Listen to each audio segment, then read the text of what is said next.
Time to say a very, very good morning to Mr. Peter Hitchens. Peter, welcome. How are you?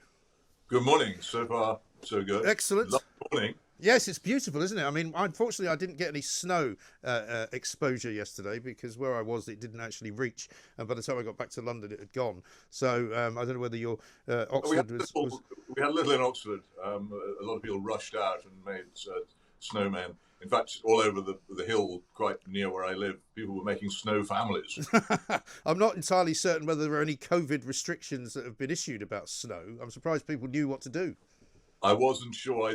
I wondered whether the police might come out and tell us all to go home and stop enjoying themselves. But I think the snowball squad are probably also. Yes, I mean, you've had an interesting weekend as ever. Obviously, I read your column with interest. The attacks on you continue. Some of them from official sources, some of them unofficial. What are you making of it all? Well, I think that it was something that I predicted, that the supporters of this lockdown have got mixed up with the Cultural Revolution, and an awful lot of people on the cultural and liberal left, the Blairites who want a stronger state and a generally more regulated and less free society, are riding on this. And obviously they see anybody like me who gets in the way as a considerable nuisance. And there are a lot of them. And when I say Blairites, I generally include pretty much all of the Conservative Party as well, and a very large part of the media. So I've made a lot of enemies, but I think one of Winston Churchill's many wise remarks, if you haven't made any enemies in your life, you probably haven't done anything of any importance or interest. So that's all right. Right. What's important is that people such as me keep on standing up to it, because if there is no opposition in a country, that country is automatically less free. So it's a sort of moral duty in a way to keep on at it, even when I personally am quite sick of the arguments in many cases and would dearly love to start writing again at length about other things. Yes. I have occasionally stretched out into that. The fact is, if those of us who feel this has been a mistake stop saying so, then the country becomes completely monolithic and sinks into a sort of torpid tyranny where everybody thinks the same thing and people get into trouble for speaking out. We can't have that, can we? So well, we can't. Absolutely right. But on my part, is worth doing. No, of course. And I've noticed of late, in the last week or so, that the criticism of people like you, though, has taken a slightly sinister turn, in as much as they're no longer accusing you of getting it wrong. They're now accusing you of being actively sort of dangerous. Yes, and I think that is a totalitarian step. The idea that a person himself is dangerous is obviously means that person should in some way be restrained. I wouldn't like to go any further down the road of speculation there. This kind of thinking is dangerous, and my knowledge of history, slight as it is, tells me that quite often there's been a fairly rapid descent from reasonably free societies into the most terrible tyrannies because people haven't been careful about this sort of thing. So I warn anybody who uses this kind of language to be very careful, not least because if things turn bad, it's quite likely to be used against them.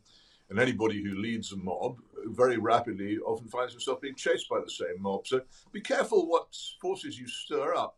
I still, as I say, absolutely insist on tolerance, on assuming that my opponents have good motives, as I believe that I have, and that we are all members of the same country and the same society trying to work out things for the best by having a civilized debate about it. And I wish more of them would do the same. But there's so much of this denier stuff, which we discussed, I think, last week, the dog whistle smear, and it was nonsense. Who's denying anything? And then you get this the ridiculous magazine Private Eye, which used to be an independent satirical anti-establishment magazine, is now an establishment rag. Yeah, it's amazing. I'm amazed how that has happened. It's become literally, everything that it used to rail against. Well, almost. I mean, it's still regarded. The thing is, like almost all people who've climbed into the establishment from having been radical in the past, they still regard themselves as terribly revolutionary and funky. But the fact is that what they do by attacking independent journalism is the government's work, and I just think that people ought to be aware of the way in which institutions and newspapers and magazines change under these circumstances. And the whole idea of a satirical magazine attacking independent journalism and attacking dissent is ludicrous. But they doesn't even cross their mind. No. And what is it that their beef is with you exactly? Well, I don't know. I think maybe some of it's slightly personal. I have no idea. Private Eye have been having a go at me on and off since the late 1970s when they discovered I'd once been a Trotskyist. Something I never made a particular secret of. I remember calling me back when I was industrial correspondent in the Thatcher era, a Trotskyite defector, and recounting pretty unimportant stories of minor things that happened to me in industrial correspondent. That's normal. That's life. But this is slightly different. So actually a year ago now, more than a year ago, when I was working on the extraordinary business of the chemical weapons controversy over Syria, they also attacked me over that. And for as I say, independent dissenting journalism, which is something which one of their founding figures, Paul Foote, was very much in favour of. So I just find, for goodness sake, but it's a side of the change of things that almost all the people who were radical in the 1960s and 1970s have now climbed into the establishment. And it turns out that their radicalism was only against the old establishment, which they got rid of.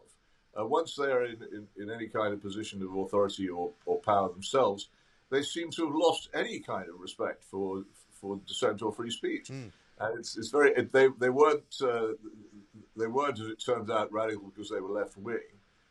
They were radical because they weren't in power. Yeah. Now they're in power. They're as conservative as any sort of horrible old continental despotism. Yes. Do you think that the well of kind of independent thought and journalism has been poisoned by money to some extent? Because, when you and I first got into journalism, it was not considered to be a business that you would get very wealthy doing. We did it largely because we were curious. I myself quite liked causing trouble. I quite liked asking awkward questions. I quite liked putting people on the spot.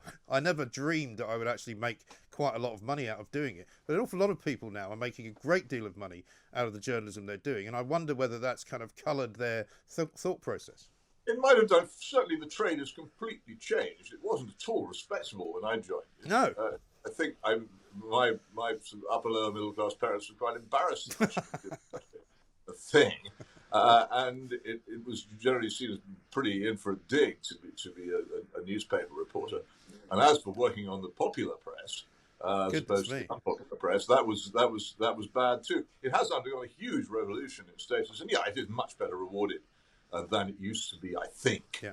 I think that the top writers of my early years at the Daily Express, people like George Gale, I think they'd be amazed at the sort of money which people are making out of comment journalism now.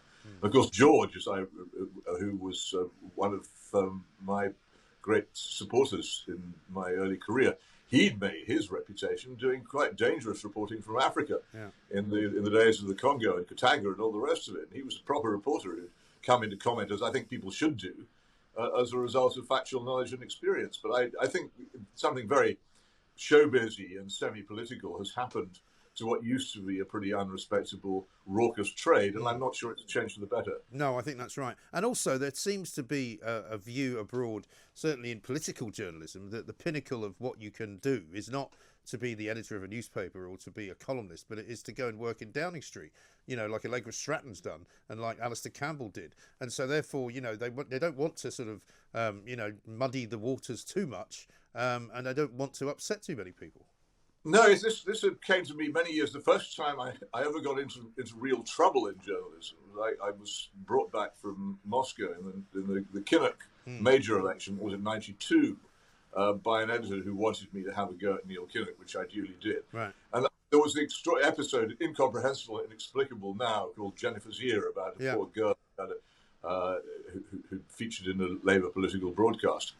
And this got me into trouble with the other journalists. I remember being savaged by the first time I've ever given a press conference by my colleagues. Right. And a couple of them later on, who had been journalists at the time and waving their microphones in my face, later went off to work for what one might call major institutions of the establishment. And I thought, that's completely strange to me. For me, the whole idea was to stay in journalism and climb to whatever bit of it you could be happiest in. Not to use journalism as a stepping stone to government, but increasingly it is that. Yeah. And some journalists seem to me, the ones who cover politics, seem to me to have got far too close to government, for their own good and for the good of their readers. Yeah, and that's absolutely true. And I think so many of them, in the days when you could have dinner parties, would be having dinner parties at which MPs and members of the cabinet would be in attendance.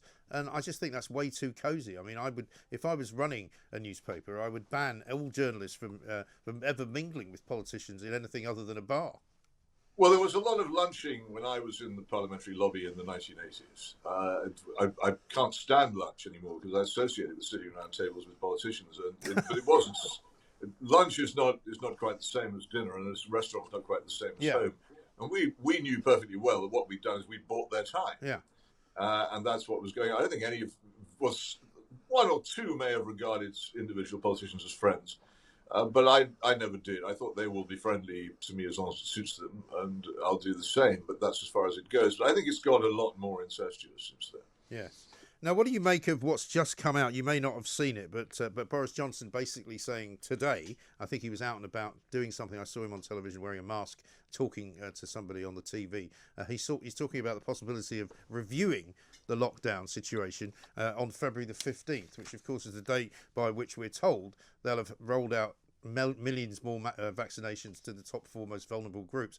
I mean, maybe some of what we are doing is cutting through to them.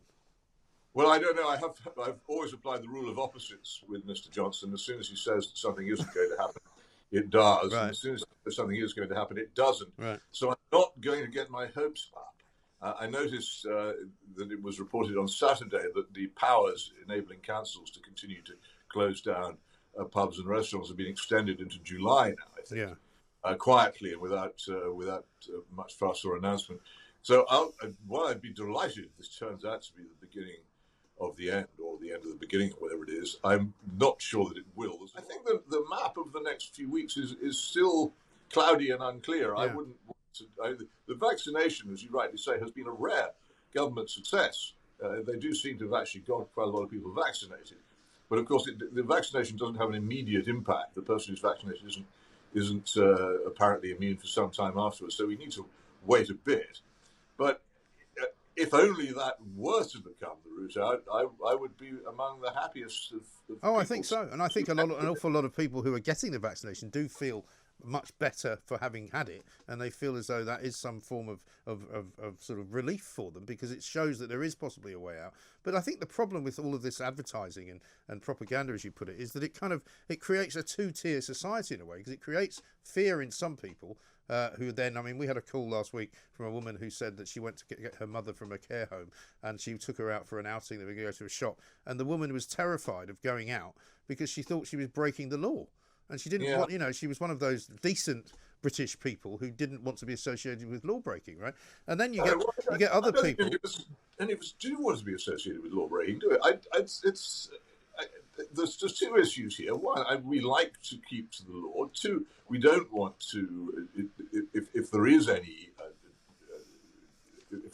force in these regulations, whether one doubts it or not, one has to leave open the possibility there is. You don't want to be the person who scoffs at it and did damage.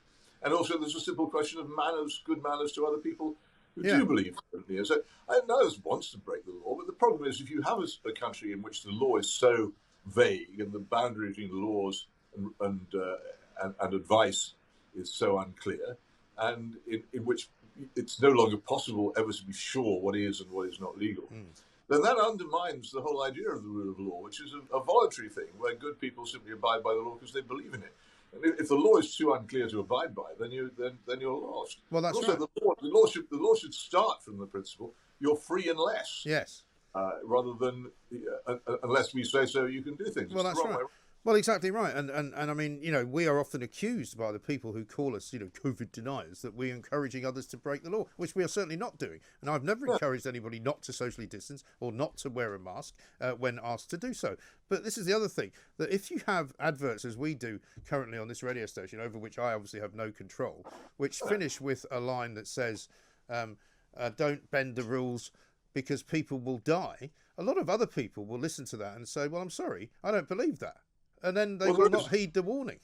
There has always been a problem with publicity of this kind. I mean, personally, I'm very much in favour of a huge national effort to stop people from smoking, because I've seen personally the consequences of smoking on the lives of people who who do it and on their families. And it's something we should discourage. But when the anti-smoking campaigns have got too graphic and too horrifying, the actual evidence has been people have stopped listening. Yeah. You can't push too hard. You can't be too cruel and too graphic, or people just say that's too much.